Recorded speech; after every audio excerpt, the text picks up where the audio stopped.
Welcome to the Awakened Goddess Show, your source for inspiration, wisdom, and personal discovery. The place to learn from a diverse mix of mentors, metaphysical experts, spiritual leaders, and best-selling authors from around the world. I'm your host, Angela Wilkinson.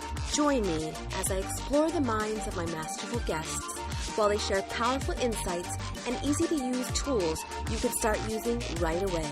Now, let's tap into the energy of the Awakened Goddess and be enlightened by today's guest.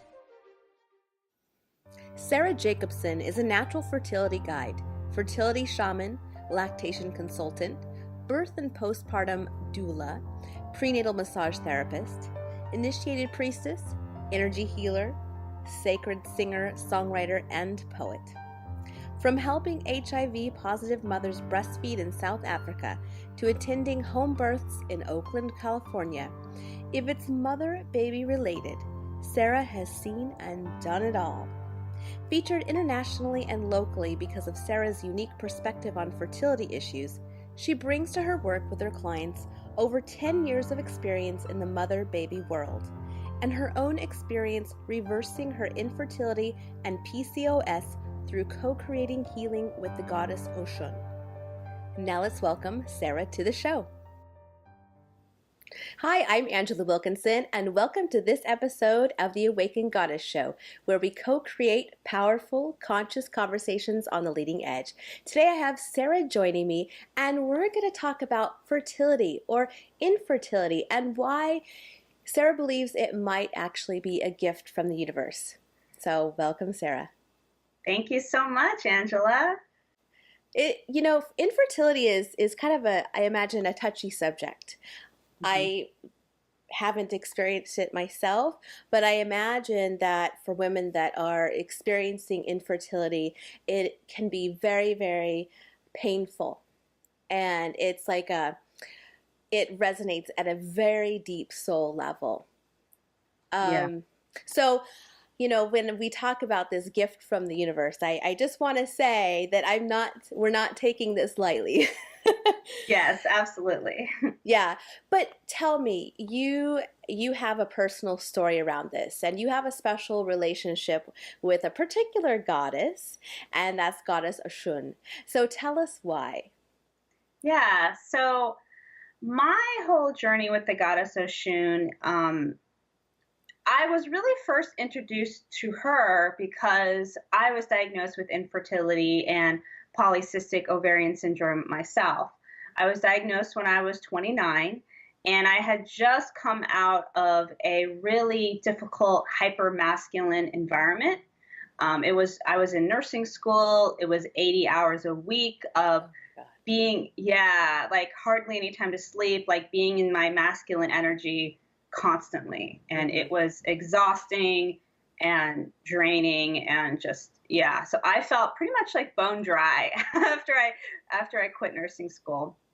And I was diagnosed with infertility about 2 months after I quit nursing school. And I had the good fortune of meeting a priestess of the goddess Oshun. And this was in Los Angeles. And she invited me to a misa, and a misa is a spiritual mass where the priestess is channeling spirit and giving messages. So here I am in a living room in Los Angeles and around Spanish speakers, don't really know anybody. I'm like the only person who doesn't speak Spanish in the room, literally. Yeah. So everyone in the room either only spoke Spanish or were bilingual. So and she's giving all of us readings, readings from spirit. And when she comes to me, she says that, Sara, you need to release the anger and the trauma over the sexual abuse you've experienced in your life.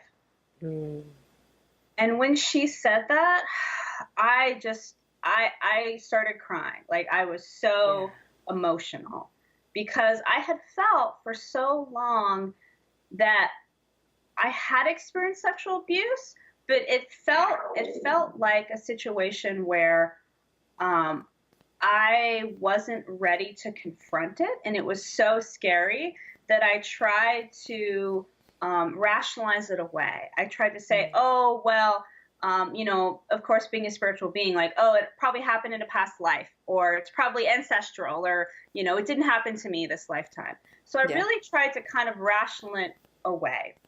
And when I finally had somebody say, this happened, you have to heal it, it was a sense of relief, but also it was a sense of just feeling that pain that I had not allowed myself to feel. And so after she said that to me in a spiritual mass in a group, she said, why don't you come back to my house in a couple weeks and I'll do a spiritual cleaning on your womb space to release the anger and the pain and the trauma over being sexually abused. Mm-hmm.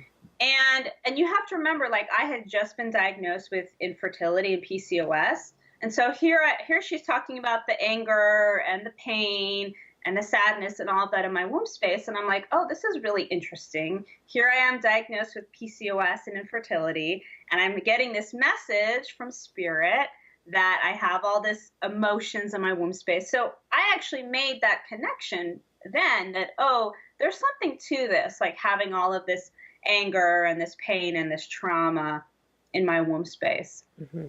And so I went back to her house and she did a spiritual cleaning on my womb space. So she invoked the goddess Oshun. She said prayers in Yoruba, and she had all of these sacred instruments for Oshun. She used the kombucha squash, which is sacred to Oshun, and honey, which is sacred to Oshun, and all of these different things. And she took the pumpkin and she started to rub the pumpkin over my lower belly, over my womb space. And there was all of this energy activation and like this gurgling that was going on. And I was just kind of aware of this. And I was like, oh, okay, this is interesting.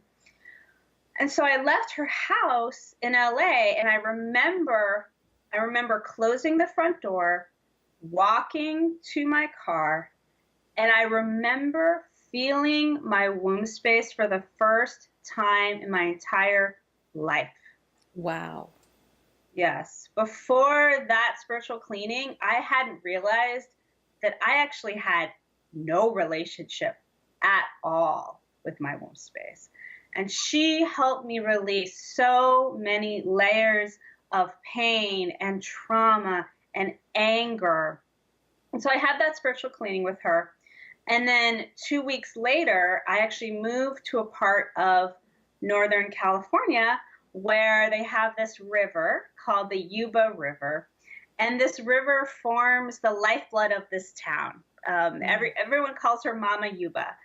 And she's just she's like another character in this town. And Oshun, the goddess Oshun, is the river. She's the goddess of the river, but she's actually also literally the river. Wow. And so here I am in this town with this beautiful river that informs town life. And I had this realization about a month after I had that spiritual cleaning in LA. I had been in this town maybe a couple weeks.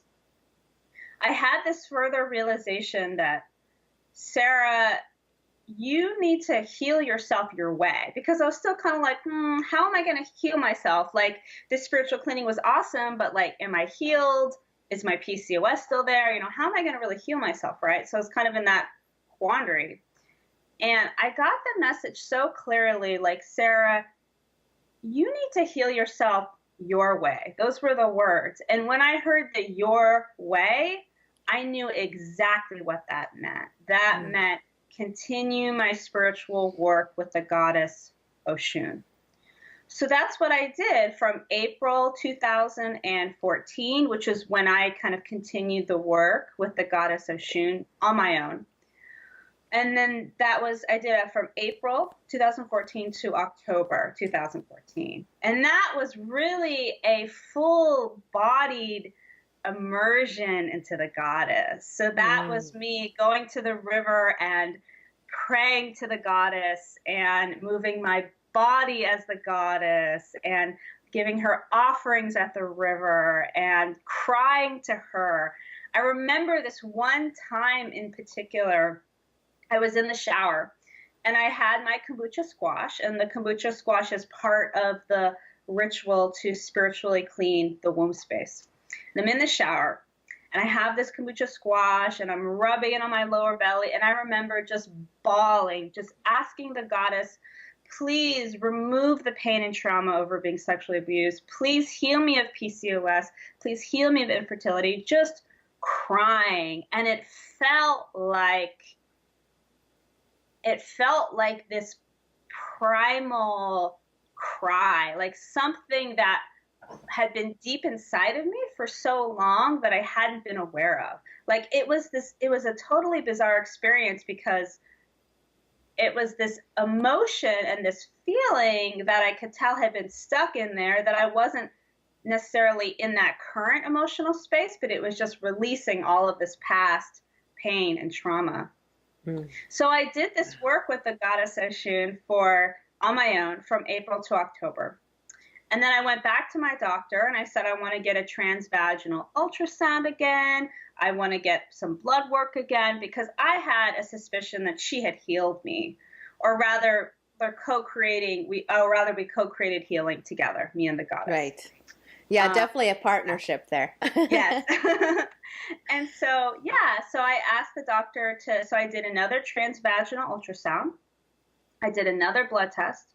And lo and behold, this time I didn't have any cysts on my ovaries. They had mysteriously disappeared. My testosterone was now normal. I was on a regular menstrual cycle for the first time in years. The quality of my hair on my head started to get better. And so after I was able to reverse my PCOS and my infertility with the goddess Oshun, that's when I knew what had been missing in my work with women, because I've been working with mothers and babies for the past 10 years as a doula, as a lactation consultant. And I always felt like there was something really deep that I wanted to bring forth to women and mothers and babies. And I never knew exactly what that was. And so it took me actually having that co-creating relationship with the goddess Oshun, co-creating that healing, to make me realize, like, this is the deeper work that I'm meant to bring forth into the world. And how beautiful. Yeah, right? It seems like we all have this journey that we must go through that really takes us to our core. It's that deep core lesson or core wound that we need to heal so that we can really bring what we're here to bring to the people that we work with. So yeah, absolutely. How beautiful. And so what really stood out for me is hearing where you came from, this masculine place, masculine-led lifestyle, to embracing the goddess or the divine feminine.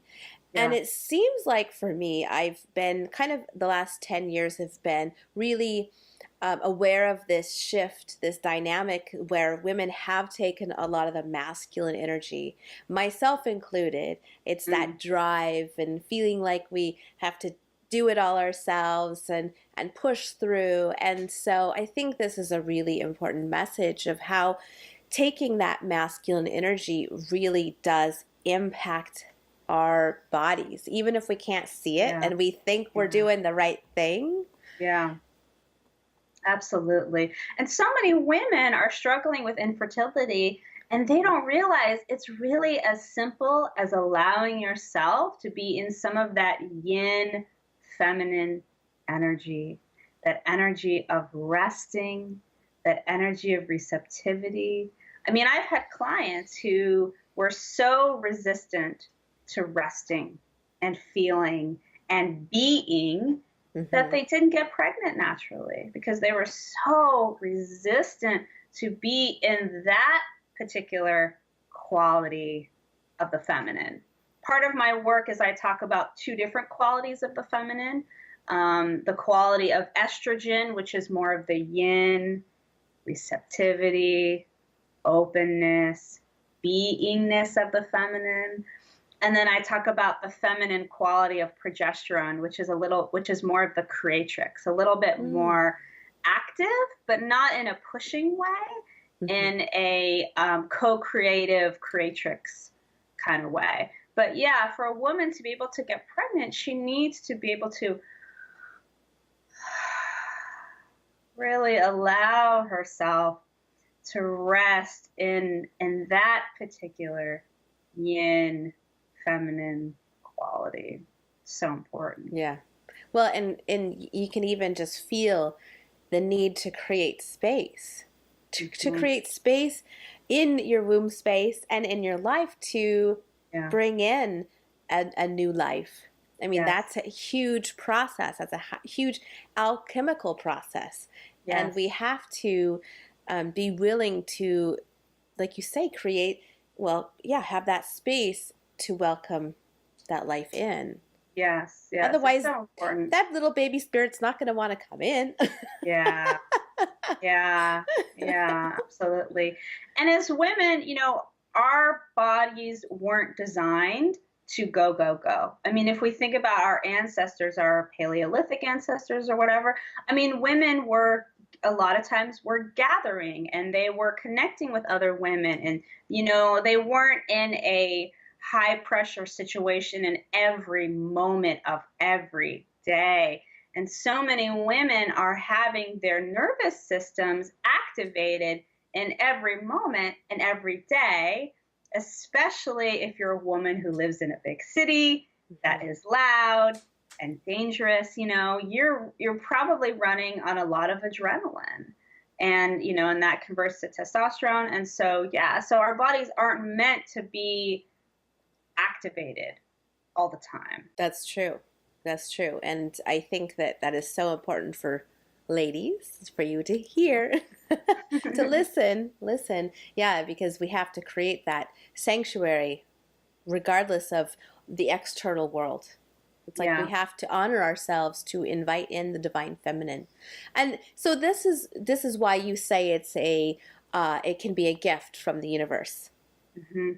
It's a big gift from the universe because I went down this journey with the goddess Oshun, because I did ritual to her, because I allowed myself to feel my body as her and move in the world as her. My entire life is different. The way that I interact with people is different. The way that I feel myself is different. The way that other people see me is different. I mean, I used to really struggle with low self-esteem and low self-worth, not feeling like I was good enough. And I mean, even my depression got so bad, I tried to kill myself a couple times when I was a teenager. So really bad stuff, right? But when I came into the connection with the goddess Oshun, and when I started to feel myself as the goddess and feel myself as love and feel myself as fertile and abundant, there was no denying that I am beautiful and worthy and an embodiment and a messenger of the goddess. There was no denying that.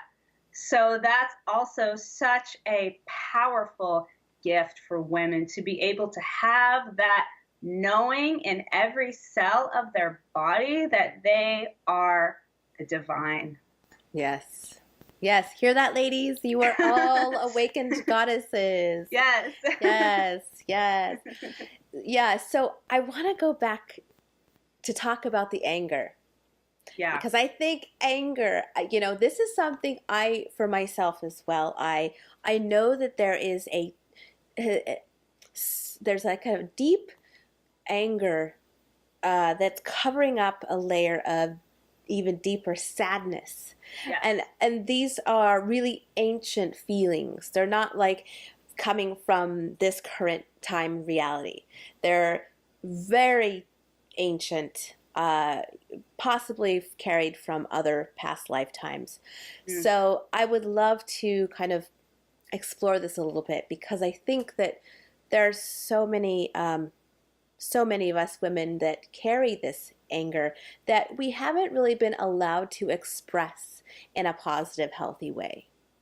Yeah, I absolutely agree with you. We have so many judgments in our society about that. Be a good girl, be a nice girl, and even if we look at the way little girls are conditioned in our society, like I'll see this where, I'm at the grocery store and maybe there's a little girl who has a temper tantrum, right? And the mom will often be like, don't yell, don't scream, be quiet, right? So we get this conditioning from a very young age that our feelings are not okay, and it's not okay to express our feelings. And I agree with you that I think anger in particular is very taboo for women. And even if we think of the stereotypes of women, oh, she's crazy, oh, she's a bitch, and then in particular what African American women get, oh, she's crazy, she's a bitch, she's an angry Black woman, right? That's a stereotype we hear a lot, angry Black woman. So, yeah. Yeah. So do you think that has an impact on fertility?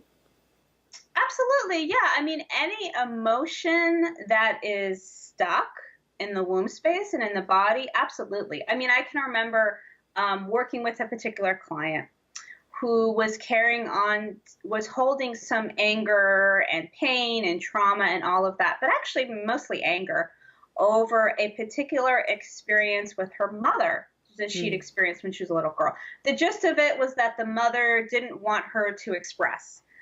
She was a very expressive little girl, apparently, and the mother didn't want her to kind of express or be angry or anything like that. And in session with my client was able to express her anger finally at this particular situation.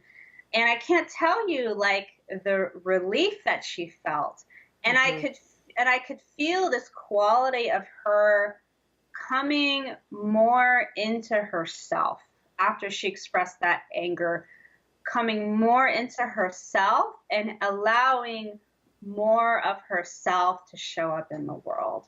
And that's really what it's about, is doing the healing work so more of you can show up in the world.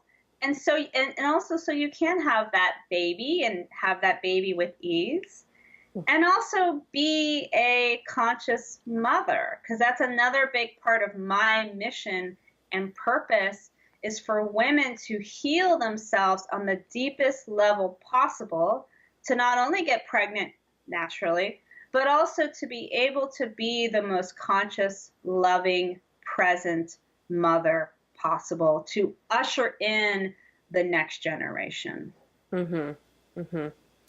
Well, yeah, I think this is also important because, like you mentioned earlier, there's so many women, especially younger women, that are having infertility issues, and it's quite startling. Yes. And so, is there a reason why? What is this about why women get diagnosed with infertility? Yeah. So let's talk a little bit about the different types of infertility. So there's unexplained infertility, which is about 30% of women get a diagnosis of unexplained infertility, which is basically, we don't know why you're infertile, which is probably the worst thing to hear, right? That's the worst thing. Yeah. Yeah. They do all the lab work and they're like, we don't know. And then, well, I guess the good news is that really leads to a spiritual. That sounds to me like it would be a very strong spiritual connection. Yeah, if she has that openness, and that kind of inclination, absolutely. So so unexplained infertility. And then we have women who experience infertility because of polycystic ovarian syndrome, PCOS, which is what I had. The leading cause of infertility. Infertility is one of the major side effects of PCOS, including weight gain, excess facial hair, blood sugar imbalances.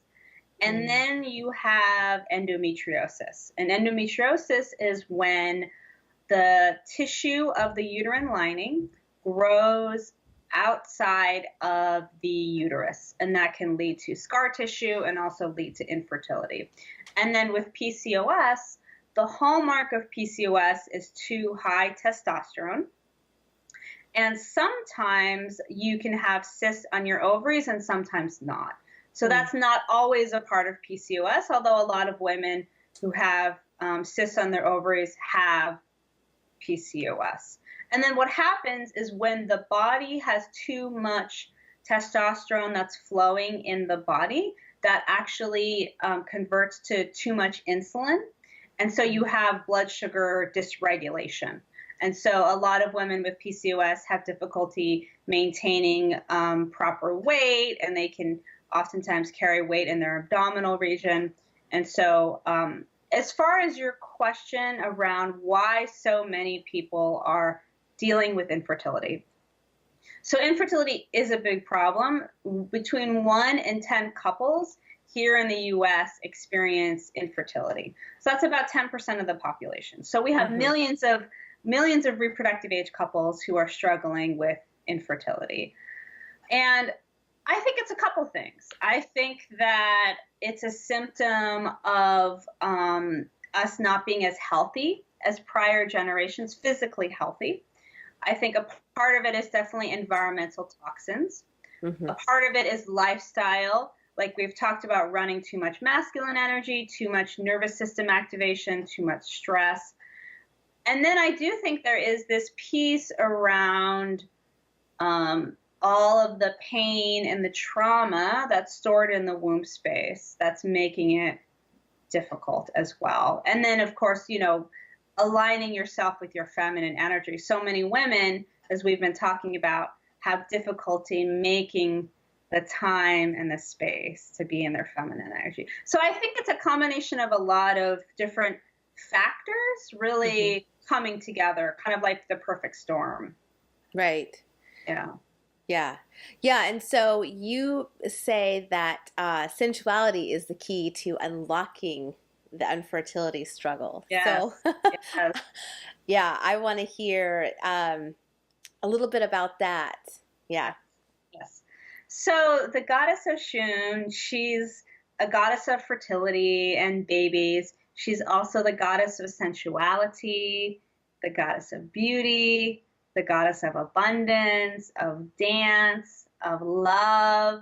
And so think of this energy of sensuality, right? The energy of sensuality is a part of our creative, dynamic energy of as a woman.